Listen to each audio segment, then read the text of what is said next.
అహ్మదాబాద్లో air India విమాన ప్రమాదంపై aircraft accident investigation bureau AAIB ప్రాథమిక నివేదిక విడుదల చేసింది. మొత్తం 15 పేజీలలో కీలక విషయాలు తెలిపింది.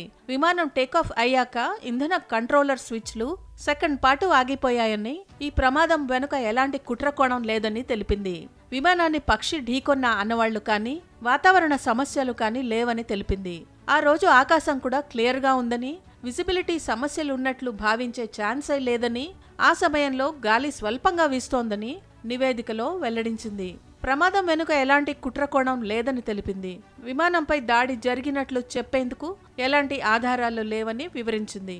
కాక్పిట్ వాయిస్ రికార్డింగ్స్ ప్రకారం పైలట్లలో ఒకరు మీరెందుకు ఫ్యూయల్ స్విచ్లు ఆపేశారు అని అడగడం, అందుకు మరో పైలట్ నేనేమీ చేయలేదు అనడం వినిపించినట్లు నివేదిక తెలిపింది.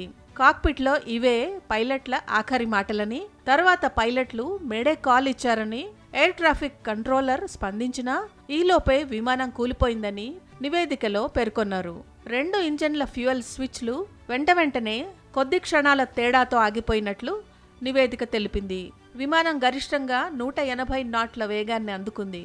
ఆ వెంటనే 2 ఇంజన్ ఫ్యూయల్ కంట్రోల్ స్విచ్లు రన్ మోడ్ నుంచి కటాఫ్ మోడ్లోకి మారాయి. 2 ఇంజన్లు కటాఫ్ మోడ్లోకి రావడానికి మధ్య సమయం 1 సెకండ్ మాత్రమే అని నివేదిక పేర్కొంది.